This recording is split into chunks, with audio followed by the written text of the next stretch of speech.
Hola familia, aquí estoy de nuevo hablando de qué sucedió cada uno de los días de Semana Santa y quizás usted se esté preguntando por qué eso es importante. ¿Por qué es importante para ti, pastor? Bueno, para mí es importante porque para Dios fue importante. Y Dios, quien diseñó el ser humano y quien conoce muy bien el ser humano, separó para el pueblo de Israel, y en su relación con el pueblo de Israel vemos cómo es Dios y cómo Dios trata con el ser humano en general.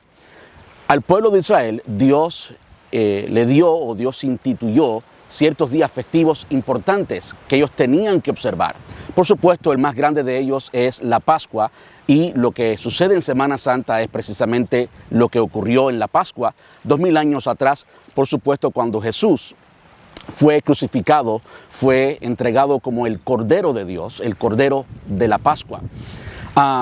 Ahora, ¿por qué Dios hace eso? ¿Por qué Dios instituyó eventos, instituyó fiestas judías? Cada una de estas fiestas judías tenía un significado y había algo que ellos tenían que recordar. Entonces, cuando vamos al Nuevo Testamento y vemos cuáles son los sacramentos, aquellas cosas que tenemos que hacer con frecuencia y que son sagradas, que el Señor las instituyó como sagradas, vemos por ejemplo la Santa Cena. Es algo parecido, tiene que ver con algo físico, tocamos el pan, tomamos el jugo, y eso tiene un símbolo. Durante nuestros servicios en el templo, pues explicamos en varias ocasiones el simbolismo de eso, lo que eso significa, de modo que no quiero hacerlo hoy. Simplemente quiero explicar por qué estoy haciendo esto, por qué es tan importante, por qué debemos separar un tiempo nosotros para pensar y recordar y meditar en lo que sucedió en Semana Santa. ¿Por qué? Porque tú y yo necesitamos recordar, tú y yo necesitamos con frecuencia visitar algunas cosas que han sido muy significantes para nuestra vida, que han sido muy significantes para el Señor Jesús, que son muy significantes para nuestra fe. No podemos ignorarlas. Y si para Dios, si para el Señor Jesús eso fue importante, entonces creo que debe ser importante para cada uno de nosotros. Entonces, ¿qué sucedió el martes de Semana Santa? Bueno, una de las cosas que sucedió, o algo que simplemente por ponerlo en una forma, el martes de Semana Santa Jesús continuó limpiando el templo, pero no en la forma que lo había hecho el lunes. Esa es una de las formas en las que yo puedo mirar o puedo decir qué fue lo que sucedió el martes de Semana Santa. ¿A qué me refiero con esto? Primero pensemos por un momento en que Jesús, después de haber sido perseguido, después de salir del templo, después de limpiarlo el lunes, los escribas y fariseos, la élite religiosa judía, estaba buscando a Jesús para matarlo. Y lo estaba buscando allí en el templo. Por supuesto, ellos no lograron hacerlo el lunes. Como explicaba ayer, no podían hacerlo mientras que no le había llegado el tiempo al Señor Jesús. Tampoco el martes podían hacerlo. Pero algo sorprendente, algo grandioso que ocurre el martes es que Jesús regresa al templo. Vemos una vez más que Jesús no tiene temor ninguno. Vemos una vez más que Jesús tiene una autoridad extraordinaria, que no hay nada ni nadie que pueda detener el plan y el propósito del Señor Jesús. Él en realidad es soberano. Vemos en esto la soberanía de Dios. En otras palabras, nada ni nadie pudo hacerle nada a Jesús, ni la guardia romana, ni los escribas y fariseos. Nadie pudo hacerle nada a Jesús, mientras que en el tiempo de Dios, en el tiempo del Padre, no había llegado el día y la hora. Es por eso que en tantas ocasiones Jesús se refiere a eso. Esto nos habla por supuesto, de la soberanía de Dios, del poder absoluto que tiene Dios. Dios hace lo que quiera, cuando quiera, como quiera. Y no hay nada ni nadie que pueda simplemente alterar el plan y el propósito de Dios. No hay nadie que pueda cambiar los planes de Dios. Dios es eterno, Él conoce exactamente todo lo que va a suceder y no hay nada que le sorprenda. Por lo tanto, Jesús estaba allí en el templo una vez más. Ahora, algo que debe llamar nuestra atención, algo que debe significar mucho para nosotros. Como decía, en mi opinión, una perspectiva, una forma de verlo, es que Jesús estaba de nuevo limpiando el templo. Y por supuesto, no me estoy refiriendo a lo que sucedió el lunes, no me estoy refiriendo a que Jesús sacó a los cambistas y a los que vendían en el área del templo. No, eso ya lo había hecho el lunes. Él regresó al templo y cuando regresó al templo, por supuesto, estaba todos los preparativos de la fiesta judía de la Pascua. Jerusalén, como cada celebración de la Pascua, estaba lleno de personas. Eso nos debe importar y debe significar mucho para nosotros. Jesús no solo estaba cumpliendo con su deber como judío, con su deber como rabino, sino que también estaba tomando oportunidad. Jesús estaba tomando oportunidad para alcanzar a más personas. Y es una de las cosas que vemos con esta repetición.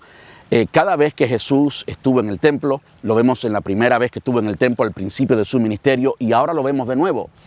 Él empleó tiempo para alcanzar a cuantas personas fuera posible y en aquel entonces no podía transmitir en vivo como estamos haciendo nosotros, no podía mandar un mensaje de texto, que es lo que hacía el Señor Jesús. Estaba allí cuando había muchas personas a su alrededor y eso nos deja saber a nosotros que tú y yo, como discípulos del Señor Jesús, como seguidores del Señor Jesús, debemos hacer lo mismo, debemos buscar cada oportunidad para llevar el mensaje de salvación y esperanza que solo encontramos en Jesús a todas las personas a nuestro alrededor. Esta es una de las lecciones que vemos en el hecho de que Jesús estaba allí de nuevo el martes de Semana Santa. Ahora, ¿por qué yo decía y por qué continúo diciendo que Jesús estaba limpiando el templo una vez más? Lo estaba haciendo cuando estaba confrontando a los escribas y fariseos. Lo que Jesús hizo en el templo el martes fue enseñar y buscó oportunidades únicas y específicas para enseñar ciertas verdades y ciertas cosas que deben ser importantes para ti y para mí. Pero la forma en que Jesús enseñó, por ejemplo, según lo vemos en Marcos capítulo 11, precisamente el martes de Semana Santa, fue dando respuesta a las confrontaciones de los escribas y fariseos de la élite religiosa judía, que estaba muy lejos de Dios, estaba muy lejos de Dios. Recordemos que hoy nosotros decimos que el templo del Señor es nuestro cuerpo, y lo es. El templo del Señor es nuestro corazón, y lo es. Algo en lo que enfaticé ayer, al final de la transmisión, fue la importancia de abrir nuestro corazón en Semana Santa y que Jesús limpie nuestro templo, nuestro corazón. Bueno, el martes, en Semana Santa, Jesús estaba haciendo eso con la élite religiosa. En otras palabras, estaba respondiendo a ciertas acusaciones de los escribas y fariseos para mostrarles a ellos la basura, la pudredumbre, lo sucio que estaba el corazón de estos escribas y fariseos. Al final de todo, tenemos que entender que la generación que estaba ejerciendo como escribas y fariseos, en este caso, habían aprendido de sus antepasados, de sus padres, de sus abuelos y demás. Recordemos que habían pasado 400 años de silencio y en esos 400 años es precisamente a mediados de esos 400 años, unos 200 años, fue precisamente cuando se instituye el partido. Podemos decir que era como un partido político de los escribas y fariseos y era más bien encabezado por los saduceos.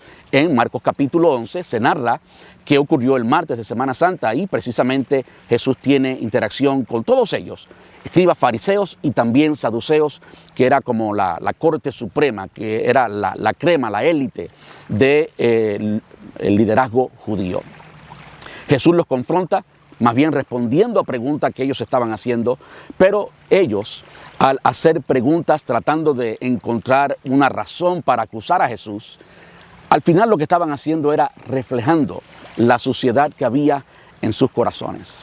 Y amigos, ¿no es así hoy? El mundo entero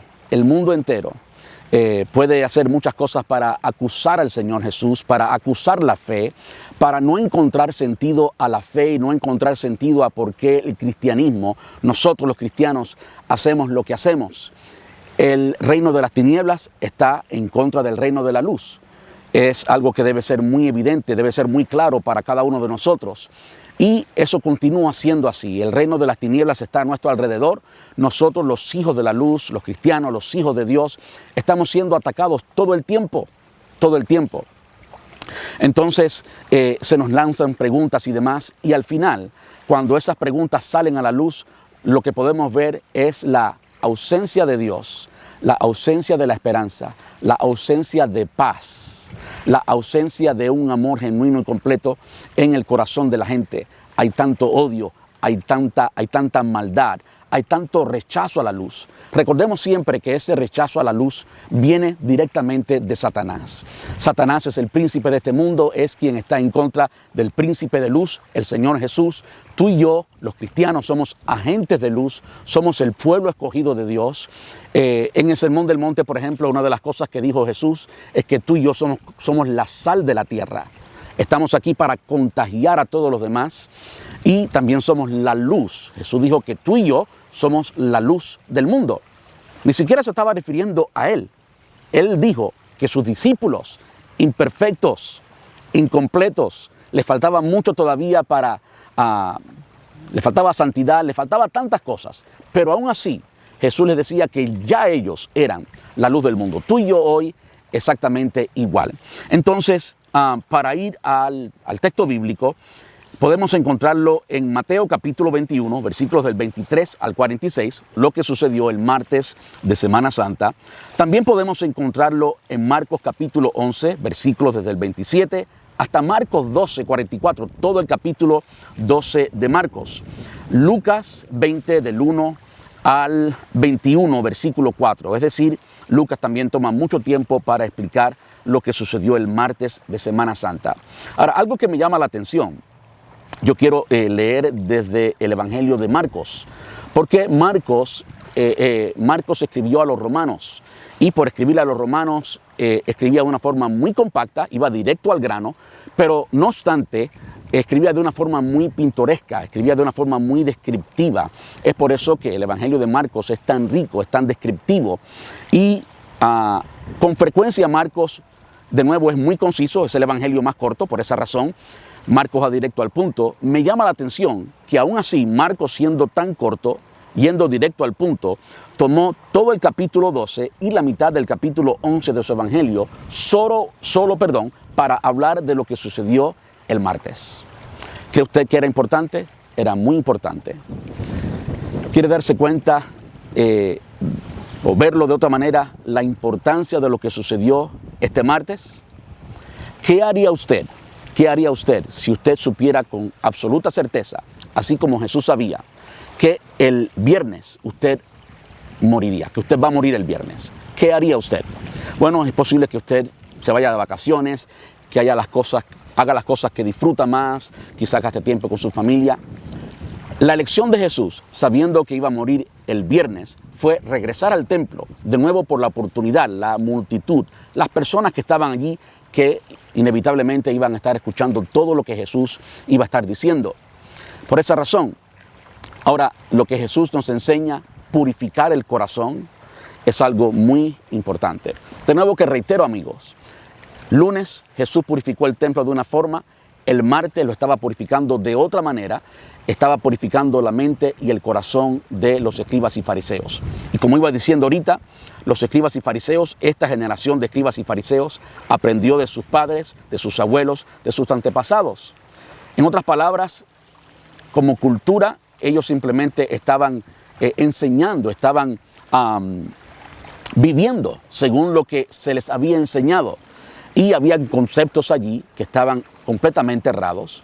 Habían muchas cosas en su corazón que estaban muy mal, que estaban muy lejos de Dios, y estas fueron oportunidades que Jesús tomó para limpiar el corazón de los escribas y fariseos, o para intentar limpiar, para exponer lo que había en el corazón de ellos.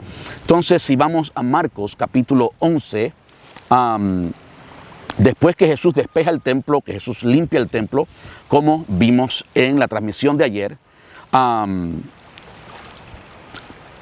Jesús el lunes en la tarde, después de la limpieza del templo y demás, sale de la ciudad, posiblemente regresó a Betania, y regresó con sus discípulos. De camino, de regreso a Jerusalén, se encuentran con la higuera que Jesús había maldecido, de camino a Jerusalén, y se dieron cuenta que la higuera estaba totalmente seca.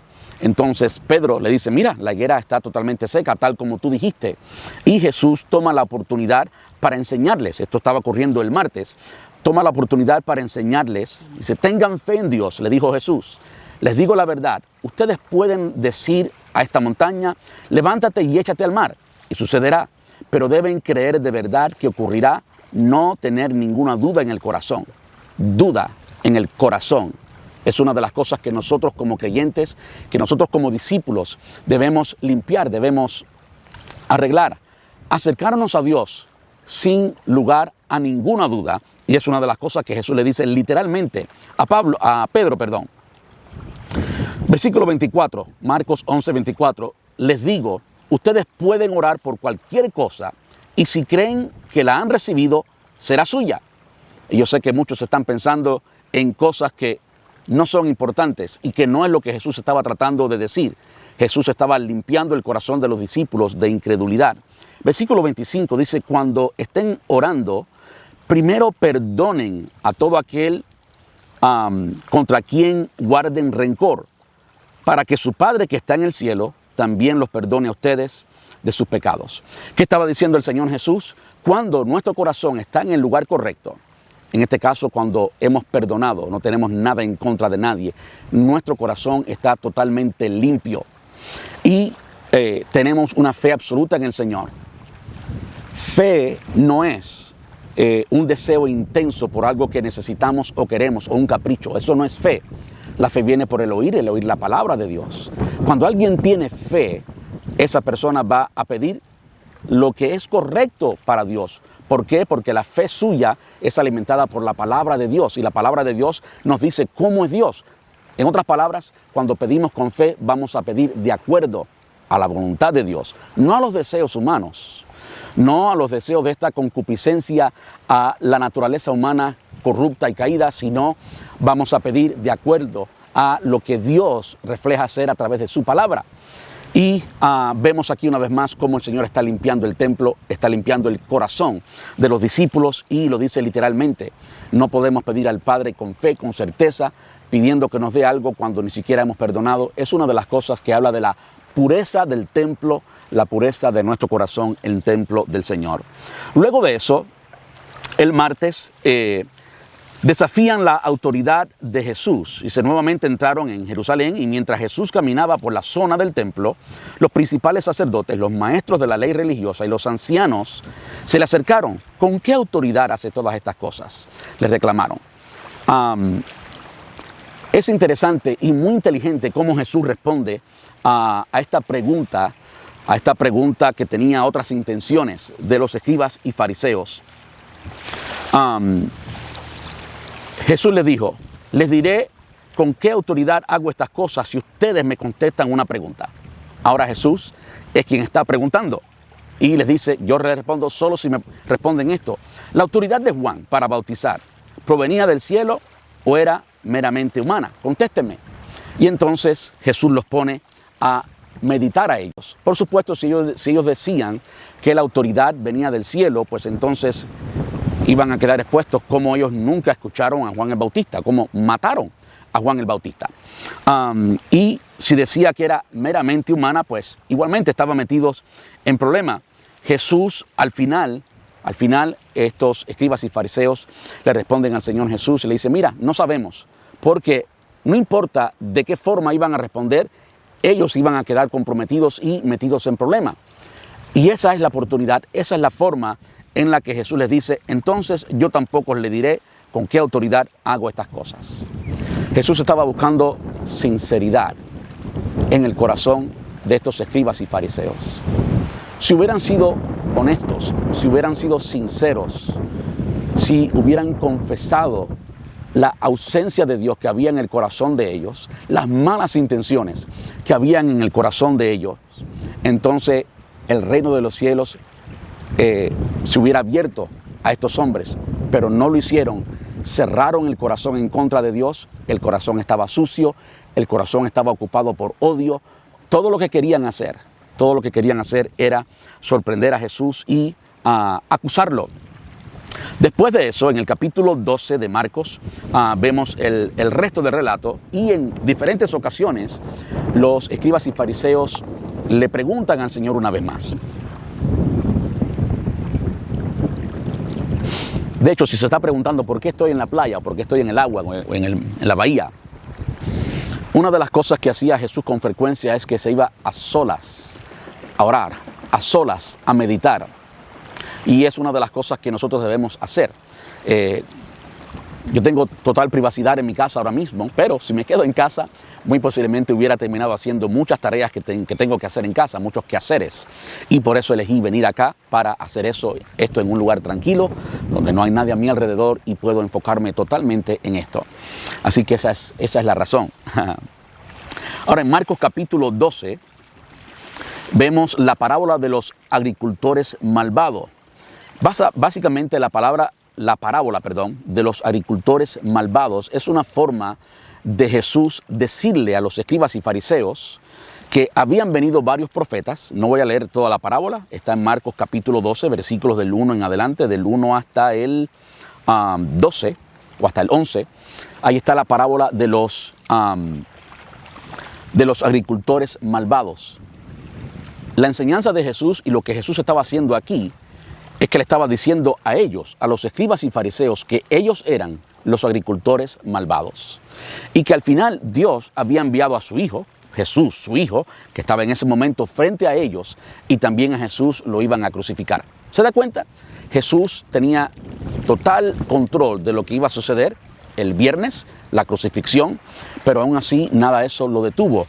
Jesús tenía un control absoluto. Ahora, cuando estos escribas y fariseos se dan cuenta que Jesús estaba hablando de ellos y se sintieron confrontados por eso, Jesús le dice, ¿qué creen que hará el dueño del viñedo? Preguntó Jesús. Les diré, irá y matará a esos agricultores y alquilará el viñedo a otros. ¿Nunca leyeron en las Escrituras la piedra de los constructores la piedra que los constructores rechazaron ahora ha venido a ser la piedra principal? Esto es obra del Señor y es maravilloso verlo. Interesante. Cuando Jesús estaba el domingo de Ramos, el domingo pasado, cuando Jesús estaba en el Monte de los Olivos, a mitad de camino, mientras bajaba del Monte de los Olivos, se detuvo, miró a Jerusalén, lloró amargamente por Jerusalén y lloró porque por ellos no haber recibido al Señor Jesús, iban a ser destruidos. Esas fueron las palabras literales del Señor Jesús cuando estaba en este lugar, a mitad de camino, bajando desde el Monte de los Olivos. Que el templo iba a ser destruido, que Jerusalén iba a ser destruida, aplastada totalmente. Interesante que ahora, 2 días después, está en el templo y está todavía tratando de llamar la atención de los escribas y fariseos. 37 años después, para el año 70 después de Cristo, ocurre precisamente la destrucción del templo y se cumple al pie de la letra lo que Jesús les había dicho a los escribas y fariseos. Más de 1 millón de judíos fueron asesinados en esta ocasión. Los árboles de olivo que estaban en el Monte de los Olivos y en el alrededor fueron cortados, fueron llevados al templo y mientras estaban en el templo se prendieron. Y la savia que está en el árbol de olivo, este líquido que está dentro del árbol, eso sirvió como combustible. Y el calor era tan grande que Josefo es un historiador judío que tuvo la oportunidad de presenciar esto. Josefo estuvo allí, fue un testigo de esto. Y es un historiador judío muy válido, nos cuenta mucho de lo que sucedió en el primer siglo. Bueno, Josefo nos dice que el oro del templo se derritió y entraba por las endijas de los ladrillos y de los bloques de las calles de la ciudad, y los guardias romanos con cuchillos trataban de raspar y sacar el oro. Imagínense la devastación que había en Jerusalén y cómo precisamente esto se cumplió, exactamente como el Señor Jesús dijo que se iba a cumplir. Después de esta ocasión, de esta confrontación, los escribas y fariseos trataron de tentar a Jesús una vez más. Les decía ayer que los escribas y fariseos, la élite judía, estaba de acuerdo corruptamente, estaba de acuerdo con la guardia del templo, con la guardia romana. Aquí lo vemos literalmente. La razón por la cual ellos lanzan esta pregunta al Señor Jesús era para que ellos dijeran algo en contra de los impuestos romanos, y por esa razón los romanos, la guardia romana, la guardia del templo, arrestaron a Jesús. Le preguntaron a Jesús si estaba bien darle taxes o impuestos a César, o darle impuestos a Roma. Para los judíos es odioso. ¿Ve? Los judíos nunca aceptaron eso. ¿Qué hace Jesús? Jesús toma una moneda y le pregunta, ¿de quién es la cara en la moneda? Ellos responden, de César.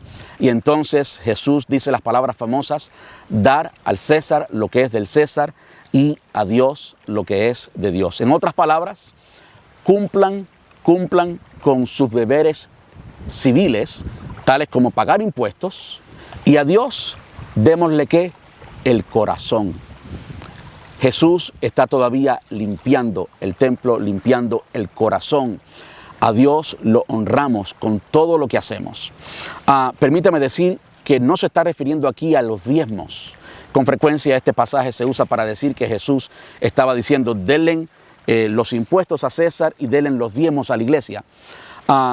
No es lo que Jesús estaba haciendo aquí. Primero le estaba hablando a judíos. Los judíos estaban bajo la ley, incluyendo la ley del diezmo. Ellos tenían que dar diezmo. Pero adivinen qué, los judíos lo daban.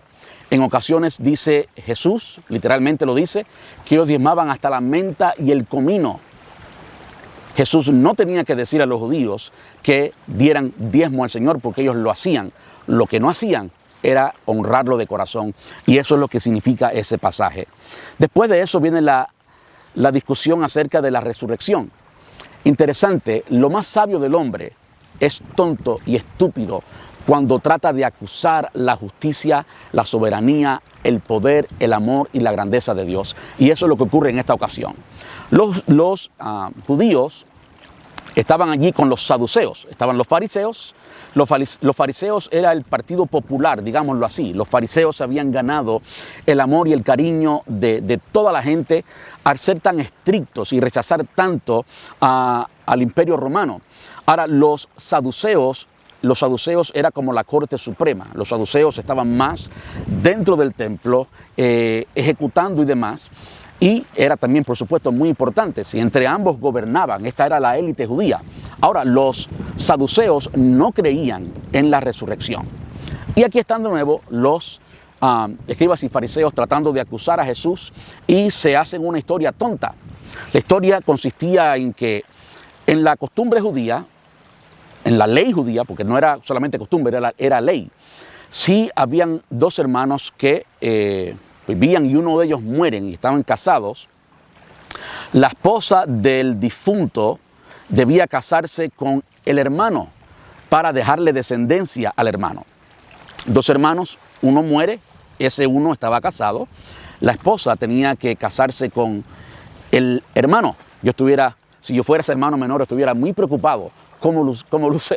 Eso suena muy extraño y suena muy feo en nuestra cultura, pero tratando de chistear un poco, yo estuviera muy preocupado cómo luce la esposa de mi hermano mayor en caso de que él muera, perdónenme por mis chistes, Mi esposa me dice que no soy gracioso, así que mejor me quedo o continúo sin hacer chistes. Lo cierto es que ellos se crean esta historia en que esta mujer ahora se casa con el hermano. Pero adivinen qué, ellos hicieron una historia tan tonta, tan estúpida. Dijeron que habían 7 hermanos y que los 7 murieron. Y esta mujer tuvo que casarse con cada uno de ellos. Y la pregunta tonta y estúpida fue, en el reino de los cielos, ¿de quién será esposa esta mujer? Ya que fueron 7. Y el Señor Jesús les responde, necios, ustedes no conocen la palabra, no conocen las Escrituras y tampoco conocen el poder de Dios. No conocen las Escrituras porque en el cielo no nos vamos a casar. Como bien decimos en las bodas en nuestro tiempo, hoy por hoy, hasta que la muerte nos separe. Después que la muerte nos separe, es decir, en nuestra próxima vida, no tendremos apetitos sexuales. Seremos como los ángeles. Eso lo dice literalmente en Marcos capítulo 12. Seremos como los ángeles desde ese punto de vista. Y en cuanto a la resurrección, Jesús dice esto en una forma magistral, en una forma extraordinaria. En cuanto a la resurrección, recordemos que los saduceos no creían en la resurrección. Jesús les está demostrando que en su escritura, las escrituras que ellos sabían de memoria, eran los escribas y fariseos, los maestros de la ley. Sin embargo, Jesús les está diciendo, ustedes no conocen la ley y tampoco conocen el poder de Dios. ¿Cómo Jesús les dice esto? Básicamente les dice, ustedes dicen que Dios es Dios de Abraham, Isaac y Jacob, y Dios es Dios de vivos y no de muertos. Esa es la forma en la que Dios le dice que Abraham, Isaac y Jacob han de resucitar. Y ahí habla también del poder de Dios. Ellos no creían en el poder de Dios. Amigos, les dejo con esto. Hay otras interacciones, así que quería simplemente dejarles con esto. La última interacción tuvo que ver con cuál es el mayor de los mandamientos. Por supuesto, amar a Dios. Y Jesús le dice, cuando le preguntan acerca de el más grande mandamiento, que el Señor es uno y que amarás al Señor tu Dios con todo tu corazón, con toda tu mente y con todo tu ser. Jesús le dice, y el segundo es igual de importante, y es ama a tu prójimo como a ti mismo. Los escribas y fariseos, la élite judía, aunque eran muy religiosos, le faltaba amor. Le faltaba amor. Dice el Señor Jesús que la ley y los profetas, en otras palabras, todo el Antiguo Testamento se resume en estos dos mandamientos y estos son los más importantes. ¿Qué es lo que el mundo necesita hoy? ¿Qué es lo que nosotros como cristianos necesitamos hoy? Amor. Amarnos los unos a los otros. Amarnos los unos a los otros, como bien dijo Jesús. En esto el mundo conocerá que somos sus discípulos. ¿Sabe quién está muy ocupado y muy interesado en que no nos amemos? ¿Sabe quién es quien causa división y confusión y problemas en la iglesia? Satanás es quien causa eso. Satanás es quien causa eso. El apóstol Pablo lo dijo claramente, pues no tenemos lucha contra carne ni sangre, sino contra huestes espirituales de maldad, los agentes de Satanás, los ángeles caídos. De modo que nosotros debemos amar de verdad, amar de corazón, los unos a los otros. Entonces pensemos para culminar hoy, ¿qué es lo que hay en tu corazón? ¿Qué áreas de tu corazón Dios tiene que limpiar? ¿Tienes falta de fe? ¿Tienes falta de perdón? Ya hemos hablado de eso. Falta de fe, falta de perdón. ¿Tienes que perdonar a alguien? Limpia tu corazón. Y en esta ocasión, ¿nos falta amor por alguien? Limpia tu corazón. Lo que necesitamos es simplemente amarnos los unos a los otros y amarnos de verdad. Entonces, amigos, eso es lo que Jesús estuvo haciendo el martes de Semana Santa, limpiando el templo no hecho por hombres, sino el templo creado por el Señor, nuestro corazón, nuestro cuerpo. Les dejo con eso y animándole una vez más a que separe el tiempo para estar a solas. Esto de que Jesús instituyó la Pascua, por ejemplo, para los judíos, era muy significante y era necesario para nosotros. Aunque la iglesia en Hechos capítulo 15 está el Concilio de Jerusalén, la iglesia no tiene que guardar toda la ley judía, pero sí debemos tomar la Santa Cena cada domingo cuando vamos al templo. Es por eso que nuestra iglesia la hacemos semanalmente, a veces en grupos, a veces lo llevan a casa, pero es algo importante. Esta vez, en Semana Santa, una vez al año, tomemos la oportunidad para, si no lo ha hecho antes, usted realmente limpie su corazón, realmente prepare el espacio para que Dios ocupe su trono en su corazón. Que Dios les bendiga, que Dios les guarde y nos vemos mañana hablando de qué sucedió el miércoles en Semana Santa. Les amo en el Señor. Hasta luego.